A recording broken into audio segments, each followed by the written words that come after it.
Sebagaimana diketahui, Timnas Indonesia U23 kalah telak 0-3 dari Vietnam pada laga perdana mereka di Grup A SEA Games 2021. Meski kalah di laga perdana, itu tidak berarti peluang Timnas Indonesia U23 lolos ke semifinal tertutup.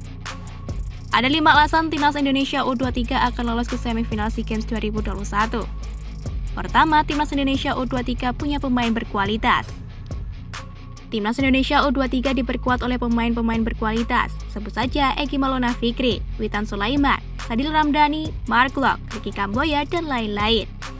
Meski kalah dari Vietnam, Timnas Indonesia U23 seharusnya bisa bangkit pada pertandingan mendatang. Kombinasi racikan strategi Sintayong dan kualitas pemain diharapkan bisa membawa Timnas Indonesia U23 melangkah jauh di SEA Games 2021. Kedua, Timnas Indonesia U23 punya pemain berpengalaman. Timnas Indonesia U23 diperkuat banyak pemain berpengalaman yang merupakan jebolan Piala AFF 2020. Sebagaimana diketahui, Timnas Indonesia tampil luar biasa di Piala AFF 2020 dengan menjadi runner-up. Keberadaan pemain berpengalaman ini seharusnya bisa mengangkat mental Timnas Indonesia U23 usai kalah dari Vietnam. Para pemain berpengalaman ini akan meringankan tugas Sintayong dalam masa sulit sekarang.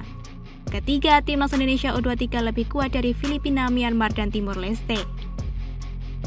Timnas Indonesia U23 tergabung di Grup A bersama Vietnam, Filipina, Myanmar, dan Timor Leste. Usai kalah dari Vietnam, Timnas Indonesia U23 wajib meraih 3 poin dari Filipina, Myanmar, dan Timor Leste. Kualitas Timnas Indonesia U23 lebih baik ketimbang 3 lawan berikutnya, yaitu Filipina, Myanmar, dan Timor Leste. Praktis, hanya Filipina yang wajib mendapatkan perhatian lebih karena kemampuannya lebih baik daripada Myanmar dan Timor Leste. Jika bisa mengatasi 3 tim itu, Timnas Indonesia U23 seharusnya bisa melangkah ke semifinal. Keempat, Timnas Indonesia U23 haus gelar. Timnas Indonesia U23 haus gelar juara di SEA Games. Sebagaimana diketahui, Timnas Indonesia U23 sudah lama tidak menjadi yang terbaik di SEA Games. Timnas Indonesia terakhir kali mendapatkan medali emas pada edisi 1991.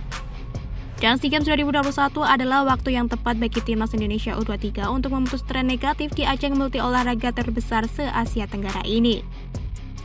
Kelima, pengalaman Sintayong. Timnas Indonesia U23 dipimpin juru taktik berpengalaman yaitu Sintayong. Perlu diketahui, Sintayong adalah juru taktik Korea Selatan di Piala Dunia 2018. Meski gagal lolos dari fase grup, Korea Selatan asuhan Sintayong mampu menang atas Jerman yang saat itu merupakan juara bertahan.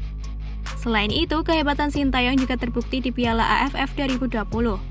Bermaterikan pemain muda, dia membawa Timnas Indonesia menjadi runner-up. Tugas berat menanti Sintayong di SEA Games 2021 usai kekalahan dari Vietnam. Meski begitu, dengan pengalamannya, Sintayong diprediksi mampu membangkitkan mental Timnas Indonesia U23 untuk lolos ke semifinal.